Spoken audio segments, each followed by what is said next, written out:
దేవుని ఘనమైన నామానికి మహిమ కలుగును గాక. నేటి ధ్యానం కొరకు యెషయా గ్రంథం 43వ అధ్యాయం.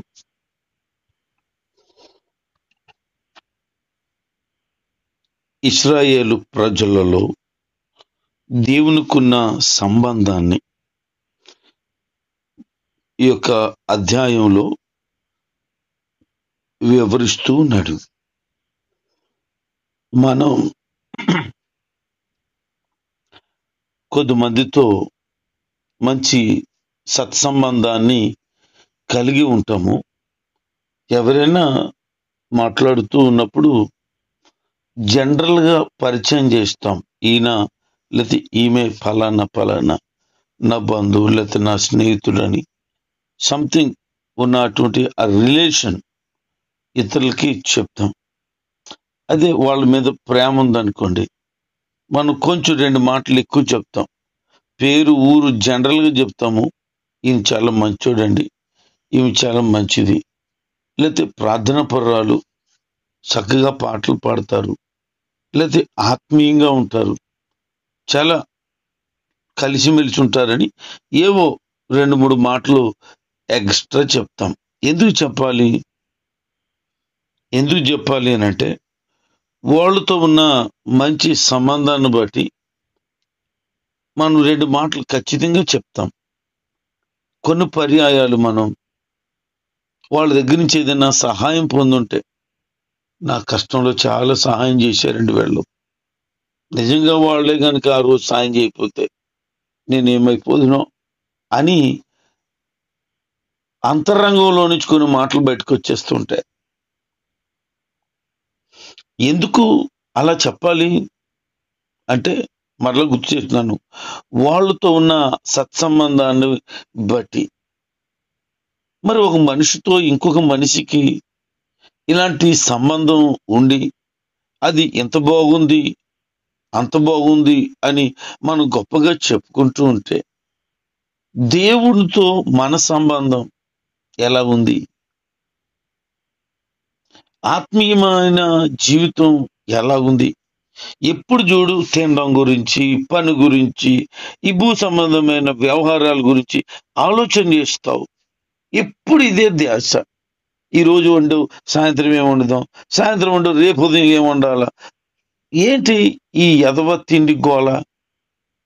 క్రిస్మస్ వచ్చేస్తుంది, బట్టలు కొనుక్కోవాలి. పోయిన సంవత్సరం 1000 రూపాయలు జత కొన్నాం, ఇప్పుడు 1500 2000 జత కొనాలా? ఎందుకు అట్ల గురించి అంతటి ఆలోచన? నిన్న గంట సేపు ప్రార్థన చేశాను, ఈరోజు 1.5 చేయాలి అనిపించిందా? నిన్న 1 అధ్యాయమే చదివాను, ఈరోజు 2-3 అధ్యాయాలు వాక్యం చదువుతా అనిపించిందా? నిన్న ఎవరికి సువార్త చెప్పలేదు, ఈరోజు కనీసం ఒక్కరికైనా సువార్త చెప్దాం అనిపించిందా? అలాంటివి చెప్పకండి. మీరు వాక్యం చెప్తున్నారు కాబట్టి వాక్యం చెప్పండి, అంతేగాని ప్రార్థన చేసేవా, ఎక్కువ చేసేవా, ఇలాంటివి అనకండి. మరి ఏం నేర్చుకుంటున్నావు నువ్వు? నీకు దేవునికి ఉన్న సంబంధం ఏంటి? నీవు దేవుని గురించి ఏం చెప్తావు? దేవుడు నీ గురించి ఏం చెప్తాడు? యోబు గురించి అలా చెప్తున్నాడు. యోబు యథార్థవంతుడు, న్యాయవంతుడు, చెడుతనాన్ని విసర్జించిన వాడు, నా పట్ల భయము భక్తి కలిగిన వాడు. యోబు గురించి దేవుడు చెప్తున్న సాక్ష్యం.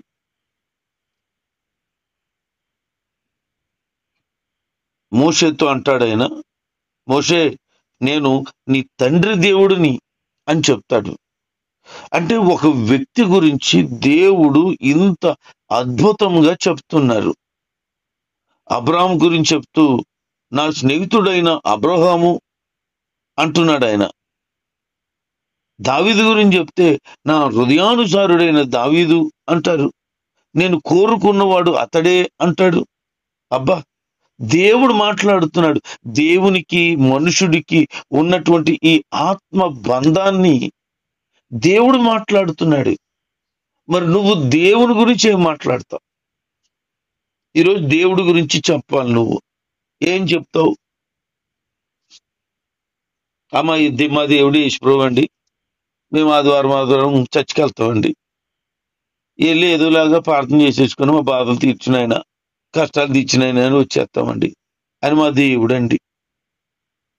ఇదా ఆయనకి నీకున్న బంధం? ఇక అంతకు మించి ఏమీ లేదా? ఇంకేముంటదండి దేవుడితో మనకి? ఆయనకి నీకు ఒక బాండింగ్, బంధం ఏర్పాటు చేయబడాల. ఇశ్రాయేలీయుల గురించి దేవుడు వారికి ఉన్నటువంటి ఆ బంధాన్ని గురించి ఈ అధ్యాయం అంతా వివరిస్తుంటే, ఆహా, ఎంత అద్భుతమైన ఆలోచన!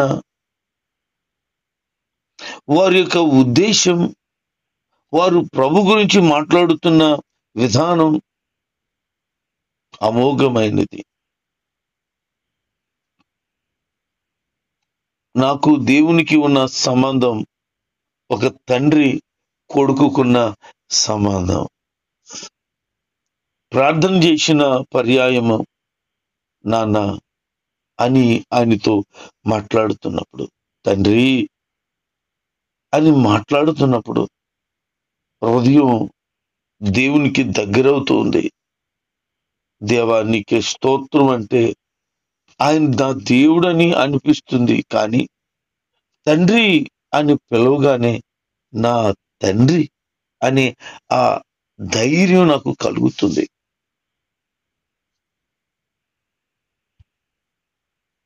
మరి ఈ రోజున దేవునికి నువ్వు ఒక మంచి ఆత్మ సంబంధమైన బంధాన్ని కలిగి ఉండగలిగితే ఎంత బాగుంటుంది. అబ్రహాం గురించి చెప్తూ, నా స్నేహితుడైన అబ్రహాంకి ఈ సొదొమ గొమొర్రా గురించి చెప్పకుండా నేను దాటిపోతానా? అవును, చెప్తాను. అంటే దేవుడు ఒక మనిషిని స్నేహితుడిగా భావించగలిగినంత గొప్పతనం ఉండడం ఎంత ఆశ్చర్యం. ఈ అధ్యాయంలో మొట్టమొదటిగా ఆయన సృష్టికర్త అని ఒక అద్భుతమైన మాట మాట్లాడుతున్నారు. నిన్ను సృజించిన వాడుగు యెహోవా అంటూ ఆయన వారికి సృష్టికర్త అని గుర్తు చేస్తున్నాడు. తర్వాత అంటాడు విమోచకుడు. మిమ్మల్ని సృష్టించిన వాడు నేనే అని చెప్తున్న ప్రభు, మిమ్మల్ని విమోచించిన వాడను కూడా నేనే. ఇశ్రాయేలీయులు బానిసత్వంలో మగ్గిపోయినప్పుడు వారిని విమోచించాడు ఆయన. వారి రక్షకుడు అని చెప్తాడు. అంటే వారిని శత్రువు చేతుల్లో నుంచి రక్షించిన వాడు, మనల్ని అపవాది చేతిలో నుంచి రక్షించిన వాడు, పాపము నుంచి, శాపము నుంచి, దరిద్రం నుంచి రక్షించిన వాడు మనకి ఆయన. ఆయన గురించి చెప్తూ ఆయన రాజు అని చెప్తున్నాడు.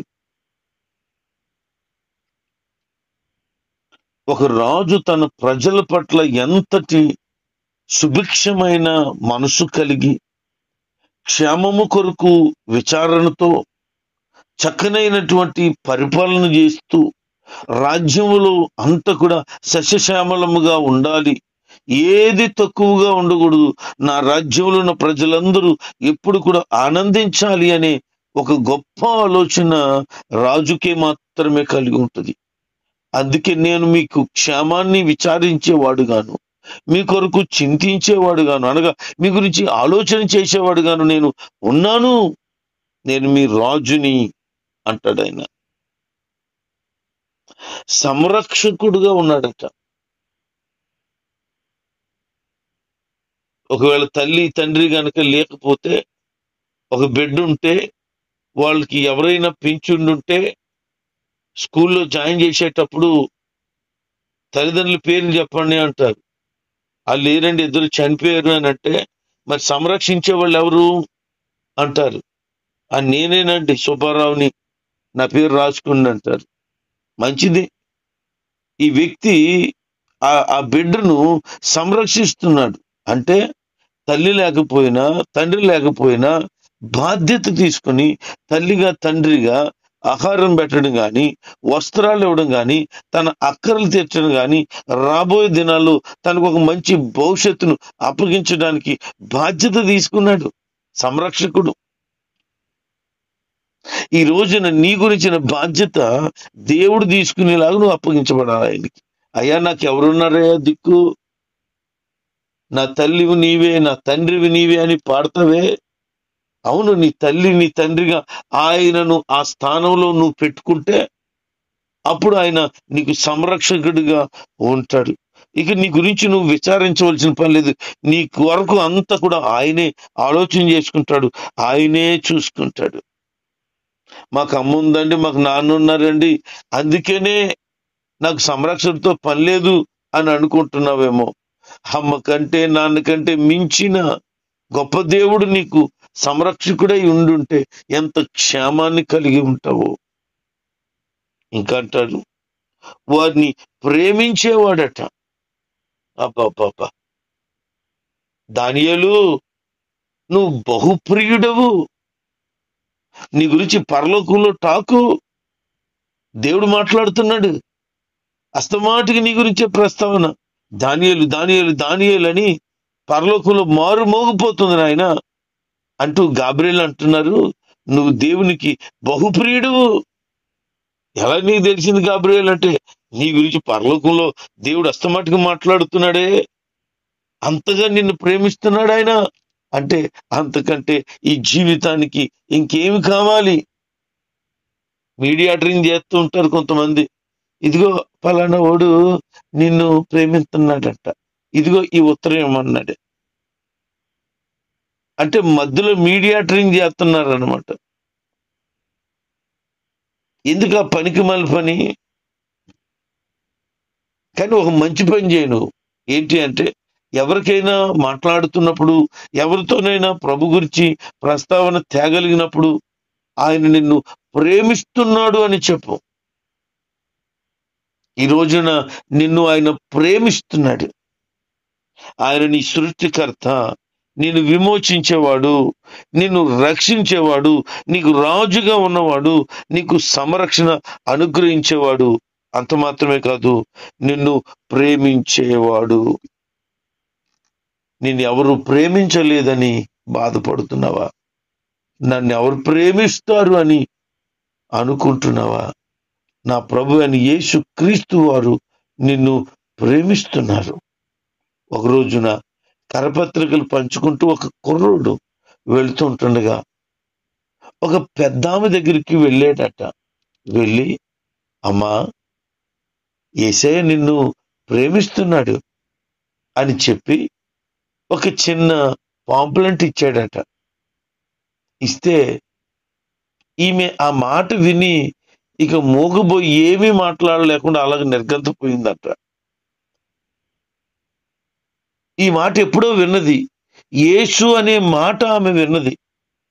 కానీ ఆయన నన్ను ప్రేమించడం ఏంటి అనుకున్న పెద్దామె వెంటనే ఆ అబ్బాయిని పిలుద్దామని వెళ్తే ఆ అబ్బాయి దాటిపోయాడట. అయితే ఆమె ఇలాగ అనుకుంది, యేసు అనే మాట నేను అప్పుడప్పుడు ఇదిగో మైక్ నుంచి వింటున్నాను. యేసు నిన్ను ప్రేమిస్తున్నాడు, యేసు నిన్ను ప్రేమిస్తున్నాడని ఆ మాట ఆ మైక్ శబ్దం నుంచి వింటున్నాను. నన్ను ప్రేమిస్తున్నాడు అని అంటే ఎవరినో అనుకున్నాను, నన్నే ప్రేమిస్తున్నాడా ఆ యేసు అని అనుకొని, అయితే ఆ మైక్ వినబడే దగ్గరికి వెళ్ళిందట. నన్ను ఎవరు ప్రేమిస్తున్నారు? నాకు భర్త లేడు, నాకు పిల్లలు లేరు, నాకు కుటుంబం లేదు, ఒంటరి దాన్ని, నేను వయసు అయిపోయింది, బలహీనంగా ఉన్నాను, నన్ను యేసు ప్రేమించడం ఏంటి? మైకులో చెప్తుంటే ఏదో అనుకున్నాను, కానీ ఇదిగో చిన్న అబ్బాయి ఉదయకాలంలో వచ్చాడు అని చెప్పి ఆ చర్చి దగ్గరికి వెళ్ళి పాస్టర్ గారితో చెప్పిందట. ఆ యేసు ఎవరు నన్ను ప్రేమించడం ఏంటి అని అంటుందట. ఆమెకి తెలీదు వాస్తవికమైన విషయం. అప్పుడు కుర్చీలో కూర్చోబెట్టి ఆమెకి టీ ఇచ్చి ఆమెతో మాట్లాడారట పాస్టర్ గారు. ప్రభువైన యేసు క్రీస్తు వారి యొక్క త్యాగం గురించి చెప్పారట. అమ్మా,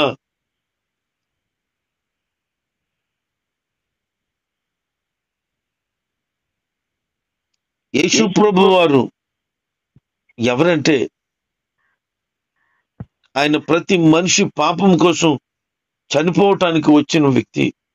నీ పాపం కోసం చనిపోయాడు ఆయన. నిన్ను ప్రేమిస్తున్నాడు కనుక నీకు బదులుగా పాప శిక్షను ఆయన భరించాడు.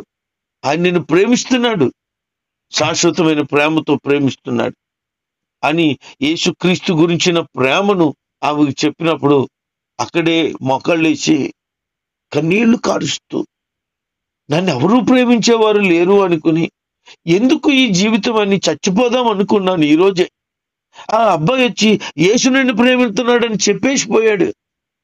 అసలు యేసు నన్ను ప్రేమించడానికి యేసు ఎవరు అని అనుకున్నాను. కానీ మైకులు విని వచ్చానండి, యేసు నిన్ను ప్రేమిస్తున్నాడు. అతను ఎవరో అనుకున్నాను నేను. నా దేవుడా, నా రక్షకుడా, ఆయన నన్ను ప్రేమిస్తున్నాడా, నన్ను ప్రేమించేవాళ్ళు ఉన్నారా అని ఆమె ఆ రోజున ప్రభువైన యేసుక్రీస్తుకి సొంతం అయింది. ఎంత గొప్ప మాట! ఇది చిన్న మాటే, కానీ ఒక జీవితాన్ని మార్చేసింది.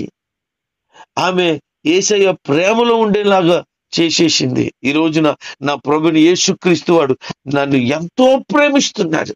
ఎంత ప్రేమిస్తున్నారు, నేను మాటలతో చెప్పలేను, వర్ణించలేను ఆయన ప్రేమని. నిన్ను కూడా ప్రేమిస్తున్నాడు ఆయన. నిన్నెవరు ప్రేమించేవారు లేరని, నాకు ఎవరున్నారో నువ్వు బాధపడుతున్నావా? ప్రియ దేవుని బిడ్డ, నువ్వు ఎట్టి పరిస్థితుల్లో బాధపడద్దు. నిన్నుగా ప్రేమించేవారు యేసుక్రీస్తు ఒక్కరే. నీ అందాన్ని కానీ, నీ బలాన్ని కానీ, నీ బలగాన్ని కానీ, నీకున్న దేనిని ఆశించకుండా నిస్వార్థంగా ప్రేమిస్తున్నాడు ఆయన. ఇంత ప్రేమ కలిగిన ప్రభువారు నీకు దొరికాడు. నువ్వు ధన్యుడివి, నువ్వు ధన్యురాలివి. నాకు దొరికాడు, నేను ధన్యుడను. మరొక మాట చెబుతున్నాడు ఇందులో, వారికి వారి పూర్వ క్షేమస్థితిని మరలా కలిగించేవాడట. అంటే పూర్వపు వారి స్థితి క్షేమముగా ఉంది, మధ్యలో వారు పూర్తిగా పోగొట్టుకున్నారు, కోల్పోయారు. అయితే మరలా ప్రభు వారు వారికి క్షేమస్థితిని ఇస్తున్నాడు. నువ్వేమన్నా కోల్పోయావా? ఏమన్నా పోగొట్టుకున్నావా? నష్టపోయావా? ఏంటో నా జీవితం నాకు అర్థం కాలేదని అనుకుంటున్నావా? కోల్పోయినవన్నీ నా ప్రభు నీకు ఇస్తాడు. ఆనందం కోల్పోయింది, ఆరోగ్యం కోల్పోయింది, క్షేమం కోల్పోయింది, కుటుంబంలో సమాధానం కోల్పోయింది, పరిస్థితులన్నీ ఆర్థికంగా నలిగిపోతూ ఉన్నాయి. కానీ ప్రభు చెప్తున్నాడు, మరలా నీ జీవితాన్ని క్షేమానికి నేను నడిపిస్తాను. డోంట్ వర్రీ, నువ్వు బాధపడకు అని చెప్తున్నాడు. ఇంకొకటి చెప్తున్నాడు, ఆయన క్షమించేవాడట. ఈ అధ్యాయంలో ఇన్ని మాటలు ఉన్నాయి. క్షమించేవాడు ఆయన. నిన్నెవరు క్షమించట్లేదు. అందరూ ద్వేషిస్తున్నారు, అందరూ శిక్షిస్తున్నారు, అందరూ దూషిస్తున్నారు. నిన్ను నేను క్షమించను అంటున్నారేమో. ఎంతటి ఘోరమైన పాపినైనా క్షమించే గొప్ప పెద్ద మనసు నా యేసయ్యకు ఉంది.